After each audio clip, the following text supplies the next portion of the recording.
Good evening, and thank you for joining me on Black News Tonight. I'm Marc Lamont Hill. A Minnesota judge has ruled that former Brooklyn Center officer Kim Potter will stand trial for manslaughter in the death of Daunte Wright. Potter fatally shot the 20-year-old last month after reportedly mistaking her taser for her gun. Potter's trial is scheduled for December 6th, and she's charged with second-degree manslaughter. Intent doesn't necessarily have to be proven with this charge. Instead, a person will be found guilty if there is culpable negligence that creates an unreasonable risk and consciously takes chances to cause a death. The former Brooklyn Center police chief says he believes Potter meant to use her taser instead of her handgun. Wright's family disputes that claim, arguing that an experienced officer knows the difference between the two weapons. Potter resigned prior to her arrest, and she was released on a $100,000 bond, and if convicted, she could face up to 10 years in prison. As Brooklyn Center is getting ready for the trial, the city has also decided to take measures toward police reform. The Brooklyn Center City Council in Minnesota has voted 4-1 in favor of a resolution to change policing in the community. The resolution would create a division that uses unarmed civilian employees to respond to non-moving traffic violations. A new Department of Community Safety and Violence Prevention would also be formed. The chief medical advisor to President Biden revealed what we as black people knew all along. Racism led to unacceptable health disparities during the COVID-19 pandemic, harming people of color disproportionately. As he delivered the commencement address at Atlanta's Emory University yesterday, Dr. Fauci said the pandemic exposed, quote, undeniable effects of racism. He urged the new graduates not to forget this fact, and he urged them to commit to being part of the solution, which will take a decades-long commitment. Let us promise ourselves that our corporate memory of this tragic reality, that an infectious disease disparately hospitalized and kills people of color, does not fade after we return to some form of normality. Righting this wrong will take a decades-long commitment. I strongly urge you to be part of that commitment. Of course, we at B&T second Dr. Fauci's call for young people to commit to dismantling systemic injustices. Indeed, all people should. And we should also imagine a new reality where access to healthy living, as well as health care, is not a privilege, but recognized as a basic human right. A growing number of states are lifting COVID-19 mask mandates after the CDC relaxed guidelines last week. But so far, California is not one of those states. BNC's Anita Bennett has more from Los Angeles. Yeah, I think it's a good move. I think more people are getting vaccinated. But so far, that good news from the Centers for Disease Control and Prevention has not taken effect in California. On May 13th, the CDC said fully vaccinated people no longer need to wear a mask or physically distance. Still, many health experts disagree, and some Americans say it's too early to take off those masks. I think we should wear masks at least for probably like another year or two, just to keep everybody safe. California Governor Gavin Newsom has said the state will fully reopen on June 15th. Until then, residents are being told to keep masking up. The bottom line is we'll go back to most broad strokes, a semblance of normalcy if we continue down this path in the next 5 weeks. And I'm confident, based on all the good work that's being done all throughout this state, that we'll reach those goals. Some big retailers like Costco no longer require masks for customers who are fully vaccinated. But those rules don't apply in California, leading to a confrontation at a Costco involving Hollywood actor Ricky Schroder. What's your name? My name is Jason. And what do you do here? I'm a supervisor, front-end supervisor. And why aren't you letting me in? Because in the state of California, in the county of Los Angeles, there has been and Costco, there's been no change to our mask policy. Not in the state of California or in the county of Los Angeles. Didn't you see the news? I suggest everybody in California get their refund from Costco. Give up your membership to Costco until they remove this. Some strong reactions to masks still being required in California. And as for Schroder, he posted that video over the weekend, and after it went viral, he uploaded a second video apologizing to the Costco manager. Of course, it's a little hard to take an apology seriously when you only do it when you get exposed on social media. And it's hard to take a Rick Schroder or Ricky Schroder, or maybe they call him Dick, I don't know. It's hard to take a apology from him seriously when he has so many examples of racism, of supporting white supremacists, of having the most vulgar politics, and saying it in full public view. So I don't know about the rest of y'all, but I'm gonna hold off on that apology acceptance from Rick Schroder. And now we turn to the latest updates in Gaza and Israel as the violence enters its second week there. According to the Gaza Health Ministry, at least 212 Palestinians have been killed by Israeli airstrikes, including 61 children and 36 women. And more than 1,400 people have been wounded. In Israel, 10 people, including a 5-year-old boy and a soldier, have been killed in the ongoing rocket attacks launched from Gaza. On Saturday, as a major blow to freedom of the press and access to information, Israel bombed and demolished a tower. In that tower was the Associated Press, Al Jazeera, and other news media. Israel's Prime Minister, Benjamin Netanyahu, and other officials said that they shared intelligence to the United States that shows Hamas was using the tower and had military assets. When asked about this earlier today, the Secretary of State had this to say. Independent journalism is especially important in conflict zones.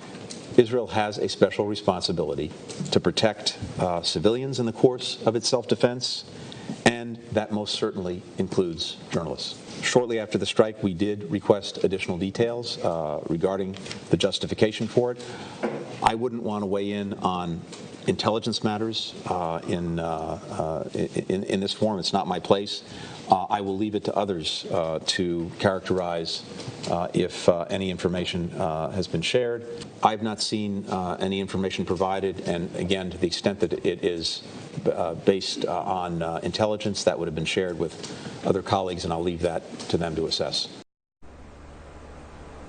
As the violence escalates, protests criticizing Israel and calling for violence to immediately stop took place across the globe, including right here in the United States. These protests came as many of the progressive Democrat leaders, ranging from Ayanna Pressley to Bernie Sanders, questioned the roughly $4 billion of military U.S. aid to Israel, and as Alexandria Ocasio-Cortez called Israel an apartheid state. Talking about military aid, Washington Post reported earlier today that the Biden administration approved a $735 million weapons sale to Israel. This sale that has been announced at the Congress on May 5th includes precision-guided missiles, which Israel says helps them avoid hitting civilians, like the precision-guided bombing of the media building we saw last Saturday. Earlier today, when pressed about the recent vocal criticism against the Biden administration by the progressives of his own party, the White House press secretary Jen Psaki said this. The only way to bring an end to violence, to bring an end to this escalation of violence, is for there to be a two-state solution over time. And it is going to require both parties wanting to engage in that and wanting to have a discussion about the path forward and who would be the point person from this end. We're certainly not quite there yet. It will be up to both parties to decide if they want to move forward on that pathway. There are so many things wrong here. First of all, the Biden administration has yet to offer a full-throated call for a ceasefire. Seems like a fairly low bar. Also, this idea of the two-state solution is an imaginary one. Netanyahu has very publicly, when running for office over the many times he's run in the last few terms, said that he doesn't really support a two-state solution and that it will never happen. He campaigns on saying it won't happen, and then once he wins, he says that he'll try to make it happen, if not for those stubborn Palestinians. And every single time that we do this and that we see this happening, the Israelis don't put forward any meaningful deal that would allow for a safe, secure, contiguous, functional Palestinian state. Instead, what they do is they expand settlements. In other words, I'm going to make an easy analogy for y'all. You and your friend are about to order a pizza. Y'all decide to order a pizza. The pizza shows up, and y'all deciding how to divide the pizza up. Do we cut it this way? Do we cut it that way? I don't know what to do with this pizza. And every time you say, let's cut it this way, I eat a slice. Then you say, well, let's cut it that way, and I eat a slice. And as we debating how to cut this pizza, I keep eating it. That's what's happening in Palestine right now. Every single time that this two-state solution conversation gets kicked down the field, Israel is expanding settlements. They're taking up the very land that's supposed to be decided in a final status. This is the fundamental problem right now with the debates. And they say, well, both sides have to want peace. Everybody wants peace. The problem is justice has to be a precondition for peace.